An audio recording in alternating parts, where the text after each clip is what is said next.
नमस्कार विद्यार्थी मित्रांनो, एमपीएससी ट्रिक्स या यूट्यूब चॅनलवर तुमचं स्वागत। मी अजय कुमार गोसावी। आज आपण एमपीएससी पीएक्यू सिरीज जी सुरू केली होती त्या सिरीजमध्ये कंबाईन पूर्व 2018चा जो पेपर आहे त्याच्यामध्ये इतिहास विषयावर आलेले प्रश्न आपण आजच्या लेक्चरमध्ये कव्हर करणार आहे। तर हे लेक्चर खूप महत्त्वाचं असणार आहे कारण प्रत्येक प्रश्नाचं संदर्भासहित स्पष्टीकरण तुम्हाला मिळेल। आपल्या लेक्चरला सुरुवात करण्यापूर्वी एक महत्त्वाची अपडेट ती म्हणजे तुम्ही जर आपला अँड्रॉइड ॲप डाउनलोड केलं नसेल तर ते नक्की करा। गुगल प्ले स्टोअरवर जाऊन MPSC tricks bye Ajay Kumar असं सर्च करा आणि ते ॲप्लिकेशन डाउनलोड करू शकता। ते ॲप्लिकेशन डाउनलोड केल्यानंतर त्या ठिकाणी वेगवेगळे कोर्सेस आपल्या ॲपवर लॉन्च झालेले आहेत। सध्या चर्चेतला कोर्स आहे तो म्हणजे आधुनिक भारताचा इतिहास, विशेषतः महाराष्ट्राच्या संदर्भात। तर प्रत्येक टॉपिकनुसार प्रश्नोत्तरांची सिरीज आहे। यामध्ये तुम्हाला पाहायला मिळेल जवळपास 900 प्रश्न आहेत त्यामध्ये कव्हर केलेले। 300 प्रश्न एक्स्ट्रा तुम्हाला रिव्हिजनसाठी त्या ठिकाणी मिळतील आणि कोर्स तुम्हाला प्रत्येक लेक्चर त्या ठिकाणी किती वेळा पाहता येईल आणि या कोर्सची फी 249 रुपये आहे। तर तुम्हाला हे ॲप्लिकेशन डाउनलोड करावं लागेल। ते ॲप्लिकेशन डाउनलोड करण्यासाठी डिस्क्रिप्शन बॉक्समध्ये पण मी लिंक देतोय, त्या लिंकवर क्लिक करून तुम्ही ते ॲप्लिकेशन डाउनलोड करू शकता। तर जास्तीत जास्त लोकांनी डाउनलोड करा, तुम्हाला त्याचा जास्त बेनिफिट होईल। इतर कोर्सेस सुद्धा आपल्या ॲप्लिकेशनवर लॉन्च झालेले आहेत। तर आज आपण वेळ न दौडता आपल्या लेक्चर जे आहे ना त्याला सुरुवात करूया। आपला आजचा पहिला प्रश्न आहे तो म्हणजे तुम्हाला कालानुक्रमे रचना करा असं म्हटलंय। दुसरी गोलमेज परिषद दिलेला आहे, त्याच्यानंतर तुम्हाला काय काय दिले बघा इथं। त्यानंतर नेहरू अहवाल दिलेला आहे, गांधी अरविंद करार दिलेला आहे आणि जातीय निवाडा दिलेला आहे। आपण एक एक घटक बघत जाऊया। जातीय निवाडा कोणी जाहीर केला तर ब्रिटिश पंतप्रधान रॅमसे मॅकडोनाल्ड यांनी जाहीर केला। तो जाहीर केला होता 16 ऑगस्ट 1932। ओके, 16 ऑगस्ट 1932 ला जातीय निवाडा हा रॅमसे मॅकडोनाल्ड यांनी जाहीर केला। आता दुसरा मुद्दा राहिला नेहरू अहवाल। नेहरू अहवाल कधीचा आहे तर ऑगस्ट 1928 ला नेहरू अहवाल दिलेला होता मोतीलाल नेहरू यांच्या अध्यक्षतेखाली आणि याचे सचिव होते जवाहरलाल नेहरू आणि अहवाल सादर केला होता ऑगस्ट 1928 मध्ये। दुसरी गोलमेज परिषद जर तुम्ही बघितली तर ती सप्टेंबर 1931 ते डिसेंबर 1931 या कालावधीत दुसरी गोलमेज परिषद झाली। आणि गांधी अरविंद करार जर तुम्ही बघितला तर तो 5 मार्च 1931 ला झाला होता। कधी झाला होता? 5 मार्च 1931 ला। तुम्हाला कालानुक्रमाने मांडणी करा असं म्हटलंय तर कालानुक्रमाने मांडणी करा म्हटल्यानंतर 1 नंबरला नेहरू अहवाल असणार आहे बरोबर। 2 नंबरला काय असणार आहे मार्च 31चं म्हणजे गांधी अरविंद करार। 3 नंबरला काय असणार आहे गोलमेज परिषदेचा मुद्दा असणार आहे। ठीक आहे, गोलमेज परिषद 3 नंबरला असणार आहे। ओके, तुम्हाला इथं घटक लक्षात येणं गरजेचं आहे। ठीक आहे, म्हणजे करेक्ट पर्याय या ठिकाणी काय असणार आहे तुमचा पर्याय क्रमांक 3 हे तुमचं करेक्ट आन्सर इथं असणार आहे। पुढचा प्रश्न बघा। 1857च्या उठावात होळकर तटस्थ होते परंतु त्यांच्या संस्थानातील पुढीलपैकी कोणत्या शिपायांनी बंड केले? 1857चा उठाव होळकर तटस्थ होते असं म्हटले आणि त्यांच्या पुढीलपैकी कोणत्या शिपायांनी बंड केलं असं म्हटलेलं आहे। तर 1857च्या वेळी इंदोर संस्थानचे जे होळकर होते यांनी अधिकृतपणे ब्रिटिशांशी निष्ठा राखलेली होती, हे तुम्हाला इथं लक्षात असू द्या। होळकर म्हणजे त्यांचं नाव काय असं जर विचारलं तुकोजीराव होळकर होते। ओके, कोण होते? तुकोजीराव होळकर हे त्या ठिकाणी शासक होते। संस्थानामधल्या सैन्यामध्ये जनतेमध्ये ब्रिटिश सत्तेविरुद्ध असंतोष होता, त्याच्यामध्ये इंदोर एक येतं, इंदोर की ज्यांनी ह्या उठावामध्ये शिपायांनी त्या ठिकाणच्या बंड केलेलं होतं। 1 जुलै 1857 ला इंदोर मधल्या शिपायांनी बंड केलेलं तुम्हाला पाहायला मिळतं, महू जवळचं इंदोर। त्यानंतर महिदसी हे एक ठिकाण येतं, हे होळकर संस्थानातलं एक महत्वाचं शहर होतं, त्या ठिकाणी उठाव केलेला पाहायला मिळतं। तर हे लक्षात असू द्या। ठीक आहे, ओके, म्हणजे तुम्हाला इथं महत्वाचा घटक आहे। म्हणजे तुमचं उत्तर बघा सी येते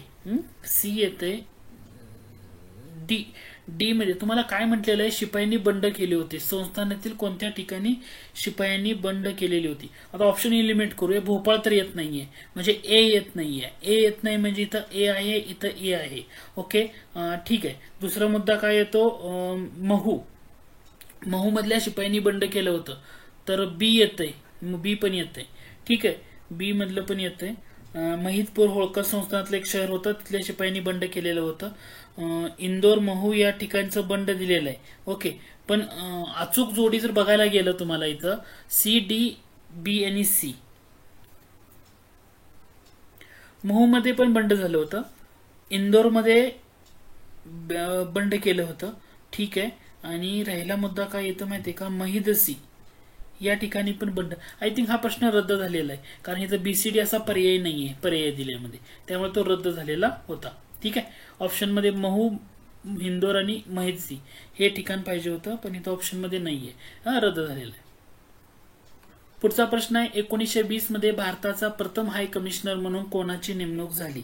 भारताचा प्रथम हाय कमिशनर म्हणून नेमणूक झाली होती सर विल्यम मेयर यांची.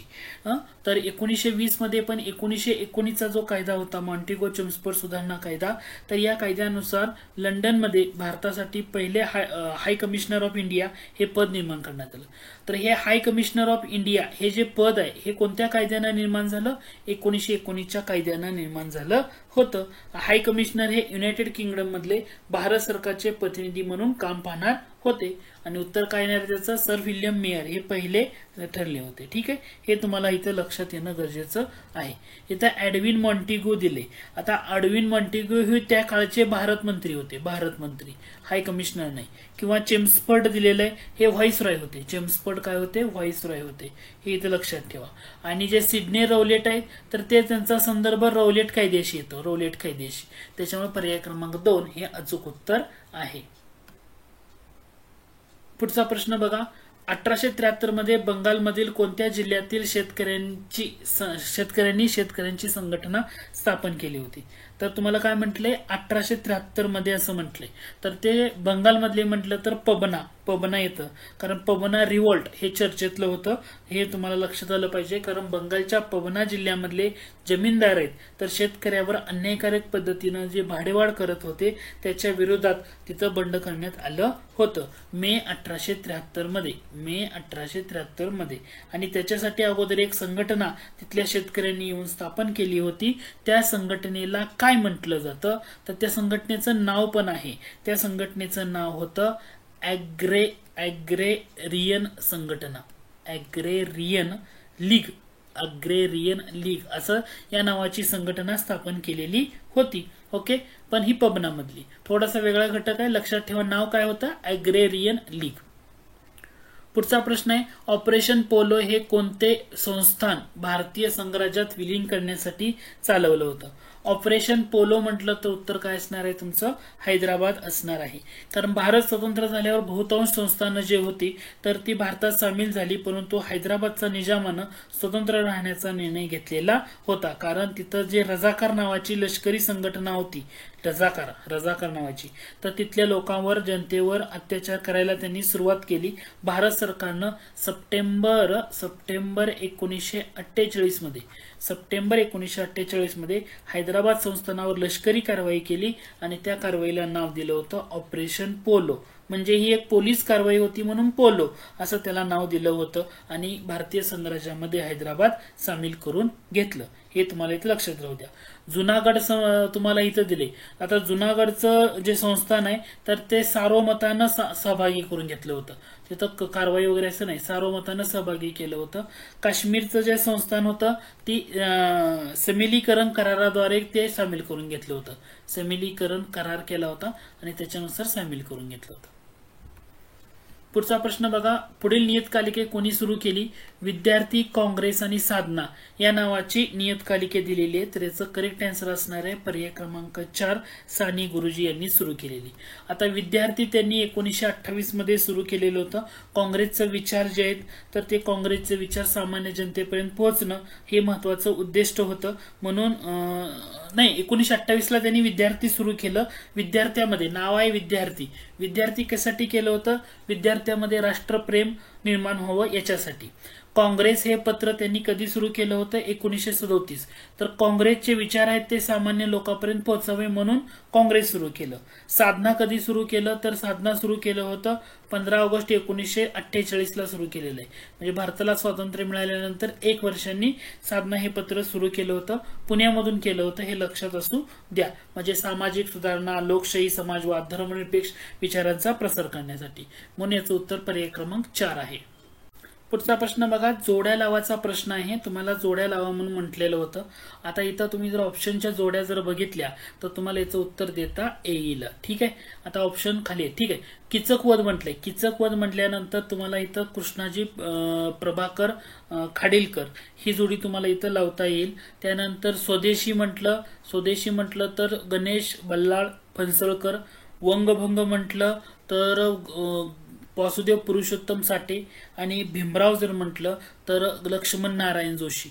आता 3, 1, 2, 4 हे कुठं ऑप्शन आहे? तर पर्याय क्रमांक 1 मध्ये. म्हणजे हे तुमचं या ठिकाणी उत्तर असणार आहे.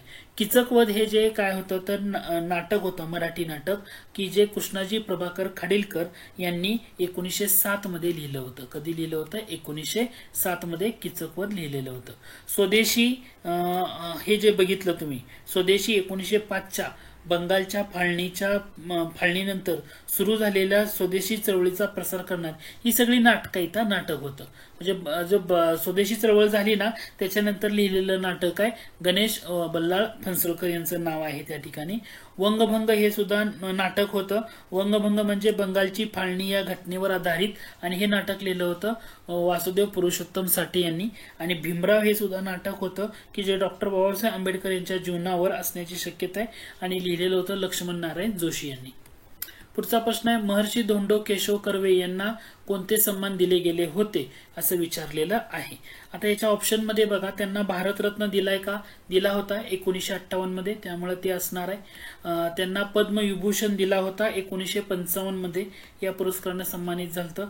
डी.लिट पदवी त्यांना विद्यापीठाने मिळाल्या होत्या. म्हणजे पुणे विद्यापीठानं 1951 मध्ये दिलेली आहे. आणि SNDT महिला विद्यापीठ जे आहे, SNDT महिला विद्यापीठ 1957 ला दिलेले. LLD म्हणतोय बनारस विद्यापीठनं दिली होती, बरोबर आहे का? बनारस विद्यापीठनं 1952 मध्ये दिली होती आय थिंक. बनारस हिंदू विद्यापीठानं 1952 मध्ये बनारस हिंदू विद्यापीठानं दिलेली आहे. आणि मुंबई विद्यापीठानं 1954 मध्ये LLD डॉक्टर ऑफ लॉ या पदवीनं सन्मान केला होता. याचा अर्थ इथं तुमचं वरीलपैकी 4 सर्वच्या सर्व बरोबर आहे. पुढचा प्रश्न आहे, कोल्हापूर प्रजा परिषदेची स्थापना डॅश डॅश यांच्या प्रयत्नाने झाली. आता कोल्हापूर प्रजा परिषदेची स्थापना म्हटलं तर तुम्हाला ही 2 नावं लक्षात ठेवायची आहेत, माधवराव बागल आणि रत्नाप्पा कुंभार, ही 2 नावं. ठीक आहे. पुढचा प्रश्न लक्षात येतोय का? कृष्णाजी प्रभाकर खाडीलकर ही डॅश डॅश यांचे अनुयायी झाले. आता बाळ गंगाधर टिळक, गोपाळकृष्ण गोखले, महात्मा गांधी आणि गोपाळ हरी देशमुख. तर याचं करेक्ट आन्सर येतं बाळ गंगाधर टिळक. ओके. कृष्णाजी प्रभाकर खाडीलकर म्हणजेच त्यांना काकासाहेब खाडीलकर या नावानं ओळखलं जातं, हे लक्षात आलं पाहिजे. काकासाहेब खाडीलकर या नावानं ओळखलं जातं.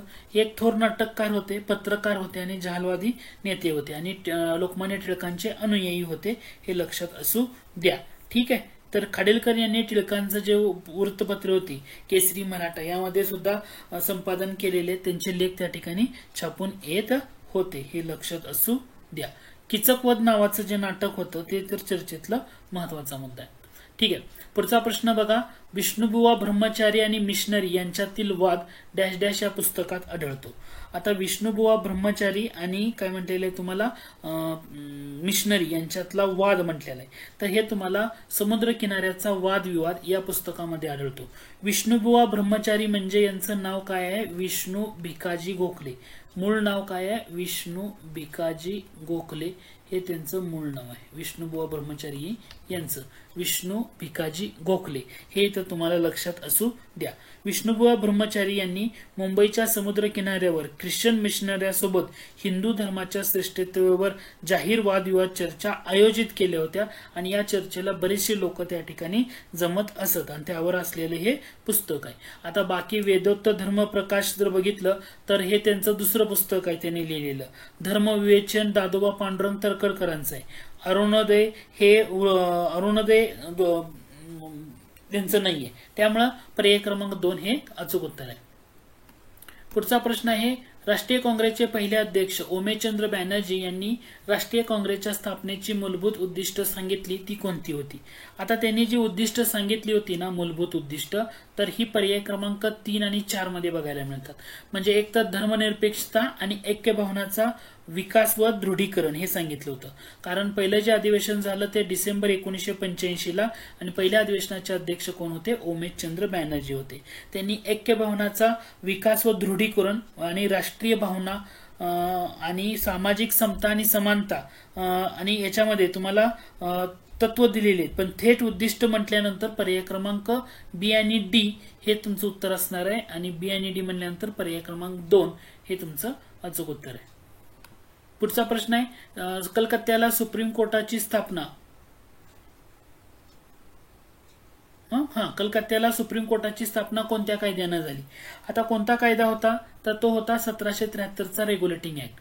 1773च्या रेग्युलेटिंग ऍक्ट नुसार कलकत्त्याला म्हणजे सर्वोच्च न्यायालय स्थापन करण्याची तरतूद झाली होती आणि 1774 मध्ये त्या ठिकाणी स्थापना झालेली होती सुप्रीम कोर्टाची. आणि तिथले पहिले सरन्यायाधीश कोण होते? तर सर एलिझा एम्पे हे सरन्यायाधीश होते. सर एलिझा एम्पे हे काय होते? तिथले पहिले सरन्यायाधीश होते. ठीक आहे, हे तुम्हाला इथं महत्वाचा मुद्दा आहे. ओके, पुढचा प्रश्न बघा, कोणती जोडी बरोबर आहे ते ओळखा असं तुम्हाला इथं म्हटलेलं आहे. तर इथे इतिहासकारांनी त्यांच्या ग्रंथांच्या जोड्या दिले. थोडासा अवघड कॅटेगरीमध्ये असणारा हा प्रश्न होता. याचं जोडी ना Bagchi private investment in India ही जोडी या ठिकाणी बरोबर आहे. ओके, तर हे पुस्तक आता यामध्ये तुम्हाला जोड्या बघताना हे जे इमर्जन्सी ऑफ इंडिया नॅशनलिझम हे पुस्तक अनिल सील यांचं आहे. कुणाचं आहे? अनिल सील यांचं हे पुस्तक आहे. त्याच्यानंतर तुम्हाला म्हणजे जोड्यामध्ये फिरवून दिलेलं आहे. ठीक आहे, ब्रिटिश पॉलिसी इन इंडिया म्हणजे तुम्हाला ह्याच्यामध्ये हे अनिल सील यांचं, बाकी पुस्तकामध्ये तुम्हाला कन्फ्युजन केलेलं आहे. ठीक आहे,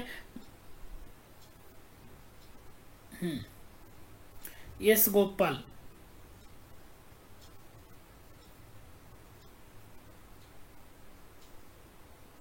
ओके.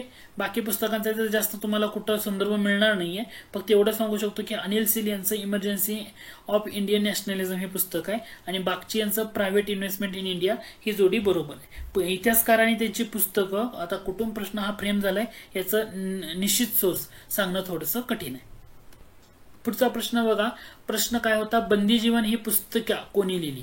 बंदी जीवन ही पुस्तिका म्हटलं तर सचिंद्रनाथ सन्याल यांनी लिहिलेली आहे. म्हणजे पर्याय क्रमांक 4 इथं तुमचं करेक्ट आन्सर असणार आहे, हे इथं लक्षात घ्या.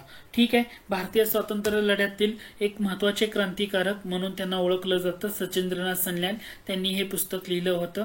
तर ज्या काकोरी कट आणि इतर क्रांतिकारी कारवायांमध्ये सहभागाबद्दल अंदमानच्या जेव्हा त्यांना सेल्युलर जेलमध्ये ठेवण्यात आलं होतं, म्हणजे काकोरी कटाची संदर्भात यांचा येतो आणि अंदमानच्या जे सेल्युलर जेल आहे याच्यामध्ये त्यांना ठेवण्यात आलं होतं, तेव्हा त्यांच्या तुरुंगातील त्यांचे अनुभव आणि क्रांतिकारकांच्या जीवनाचे वर्णन त्यांनी बंदी जीवन या पुस्तकात केले. बंदी जीवन म्हणजे बंदी केलेलं आहे त्यांना, अंदमानमध्ये ठेवलं होतं त्यावेळी त्यांनी हे पुस्तक लिहिलेलं आहे. आता इथं चंद्रशेखर आझाद एक दिलेला आहे. ठीक आहे, चंद्रशेखर आझाद किंवा रामप्रसाद बिस्मिल यांचा संदर्भ हिंदुस्तान रिपब्लिकन असोसिएशनशी येतो.